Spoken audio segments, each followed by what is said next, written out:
Hello my Facebook friend. তো এখন হচ্ছে টিফিন চিকেন পকোড়া। তো চিকেনটাকে ম্যারিনেট করে রেখে দিয়েছিলাম সব কিছু দিয়ে। এখন এই গরম গরম তেলে চিকেন পকোড়া ভাজতে হবে, ঠিক আছে? তার জন্য নিয়ে নিয়েছি কর্নফ্লাওয়ার আর যেরকমভাবে করি আর কি। না বস থাক, দে দে ইয়ে দে কর্নফ্লাওয়ারটা দে একটু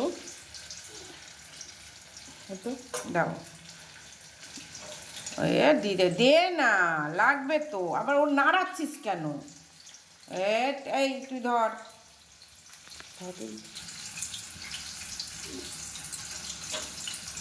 কড়াইতে দেখো।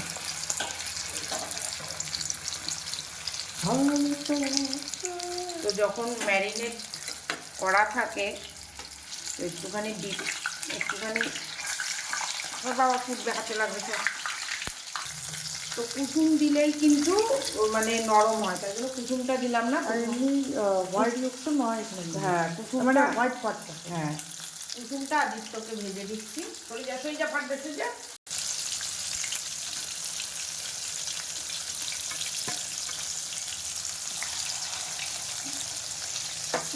তো বন্ধুরা এগুলো হচ্ছে ডিম দিয়ে করলাম। তো আর করবো না ভাবছি, কেননা হচ্ছে বেশি ওরা খেতে চায় না। তো বেশি করে কি হবে কি, দুটো দুটো করে খাবে। আর বড় বড় রেখেছি এবারে চিকেনগুলো। চলো উল্টে দিই। আর এই যে এখানে দেখো, হ্যাঁ এগুলো ভাজা হয়ে গেছে। আর এই যে আইটোর প্লেট ও নেবে, যেটা পছন্দ সেটা নেই। এটা নিলাম, আরেকটা নেবো। দাঁড়া এবার ডিম একটা। তো বন্ধুরা চিকেন পকোড়া কার কার পছন্দ অবশ্যই কমেন্ট করে জানাবে। আর আমার ফেসবুক থেকে যারা দেখছো অবশ্যই ফেসবুক পেজটা ফলো করে দেবে। আর আমার ইউটিউব আছে শর্মিলা ফ্যামিলি ব্লগ, ওটাকেও তোমরা সাবস্ক্রাইব করতে পারো, ওখানে গিয়েও ব্লগ দেখতে পারো। তো চলো টিফিনটা করে নিই।